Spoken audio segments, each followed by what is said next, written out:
Good morning. और आप सब कैसे हैं? आशा करते हैं कि आप सब अपने घरों में सुरक्षित और स्वस्थ होंगे। आज हमारा देश कोरोना संकट की महामारी से जूझ रहा है। हमें अपने देश का साथ देकर इस महामारी से बाहर निकलना है। इसी के चलते हमारी सरकार ने आपकी पढ़ाई के लिए ऑनलाइन क्लासेस की व्यवस्था शुरू की है। अभी तक आप हिंदी विषय पढ़ रहे थे। हिंदी में अब आपका कोर्स विस्तृत हो गया है। अभी तक संक्षिप्त था। 8th से आप 9th में आ रहे हैं। 9th में सभी सब्जेक्ट विस्तार रूप ले लेते हैं। इसीलिए हम आपकी रोली मैम आपको हिंदी विषय पढ़ाने के लिए आए हैं। इसमें पहला आपका आ रहा है काव्य सौंदर्य के तत्व। काव्य सौंदर्य के 3 तत्व हैं। सबसे पहले हम समझेंगे काव्य सौंदर्य क्या होता है या किसे कहते हैं। काव्य की सुंदरता को बढ़ाने वाले तत्व उन्हें कहते हैं काव्य सौंदर्य के तत्व। काव्य सौंदर्य के 3 तत्व हैं। पहला रस, दूसरा छंद और तीसरा अलंकार। रस का अर्थ है स्वाद या आनंद। स्वाद क्या है? स्वाद का अर्थ होता है हमारी जीभ पर किसी वस्तु का प्रभाव या प्रतिक्रिया। ये हमने आपको बताया रस के बारे में और स्वाद के बारे में। अब रस की परिभाषा क्या है? किसी काव्य को पढ़कर या सुनकर हमारे हृदय में जो आनंद की उमंग उठती है और हम उसको सुनकर मंत्रमुग्ध हो जाते हैं, उसी को रस कहते हैं।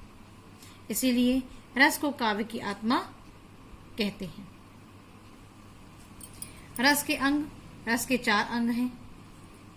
पहला स्थायी भाव, दूसरा विभाव, तीसरा अनुभाव और चौथा संचारी। इसी प्रकार से रस भी 9 होते हैं। आज हम आपको रस को स्थायी भाव के साथ बताने जा रहे हैं।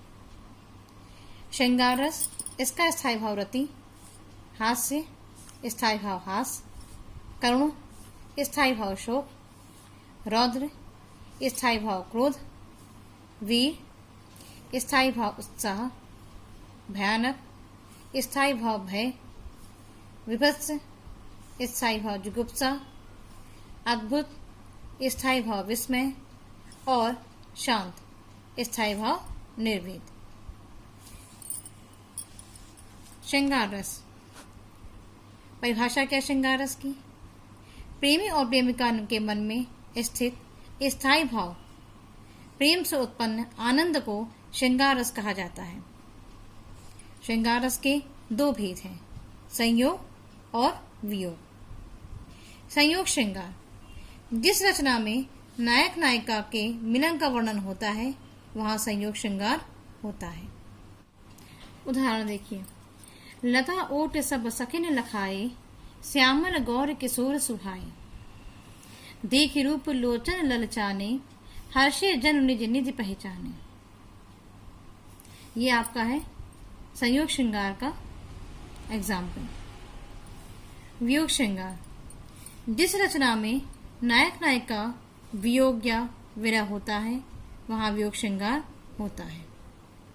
अब वियोग श्रृंगार का एग्जाम्पल। हे खगमृग हे मधुकर श्रेणी, तुम देखी सीता मृग नैनी। यहाँ पर रावण जब सीता जी को हरण करके ले गए थे उस समय का वर्णन है। भगवान श्री राम कुटी में लौटते हैं, देखते हैं वहां सीता जी नहीं है।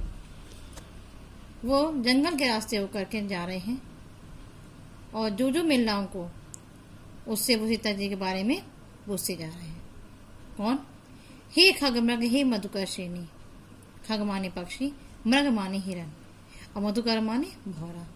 कह रहे हैं हे पक्षी, हे हिरण और हे मधुकर, हे भौरे, तुमने किसको देखा? तुम देखिए सीता मृगनैनी। तुमने क्या सीता जी को देखा है? वो कैसी हैं? मृगनैनी माने हिरण के नेत्रों के समान उनके नेत्र हैं। तो तुमने क्या सीता जी को देखा है? ये हो गया आपका श्रृंगार रस में बताया हमने आपको कि श्रृंगार रस के 2 प्रकार हैं, संयोग और वियोग। अब आपका आ रहा है वीर रस। वीर रस का स्थायी भाव होता है उत्साह और साथ ही महान कार्य करने की दृढ़ प्रतिज्ञा। ये इसकी परिभाषा है।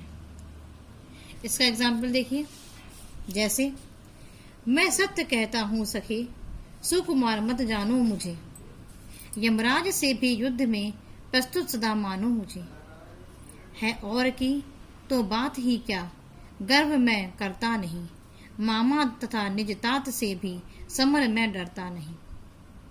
ये तब का वर्णन है जब अभिमन्यु चक्रव्यूह की रचना रची गई थी और उसको भेदने के लिए वो उसमें प्रवेश करते हैं। तो क्या कह रहे हैं कि मैं सत्य कहता हूँ सखे, सुकुमार मत जानो मुझे, यमराज से भी युद्ध में प्रस्तुत सदा मानो मुझे, है और की तो बात ही क्या, गर्व मैं करता नहीं, मामा तथा निजतात से भी समर में डरता नहीं। ये हमने आपको आज रसों के बारे में बताया है। कल हम आपको छंद के बारे में पढ़ाएंगे। जितना भी हमने आपको आज पढ़ाया है वो अपनी कॉपी आपको हिंदी में 3 कॉपियां बनानी है। पहली गद्य, दूसरी में पद्य और तीसरी में संस्कृत। इसी के साथ संस्कृत में ही उसी के साथ हम आपको कहानी कराएंगे। उसी में तीनों को आप बनाएंगे और ये आप लिखेंगे पद्य वाली कॉपी में, काव्य में। पूरा काम करके आप कल हमको दिखाएंगे।